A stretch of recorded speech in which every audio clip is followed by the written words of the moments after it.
यसलाई वैज्ञानिक नाम यसको सुगा डिमोसा हो। हामी झन्डै 87 मिटरको उचाइमा छौँ। यहाँ चाहिँ यो सुगा डिमोसा, नेपाली नाम चाहिँ मैले ठ्याक्कै बिर्सिएँ अहिले, पछि भनौँला। यो सुगा डिमोसा छ यो ठाउँमा।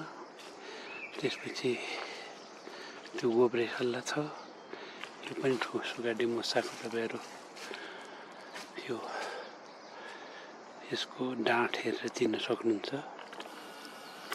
सुगा डिमोसाको डाँठ यस्तो हुन्छ भने गोब्रेसल्लाको डाँठ यस्तो हुन्छ। तपाईँले चिरिएको आधारमा चाहिँ ठ्याक्क छुट्याउन सक्नुहुन्छ।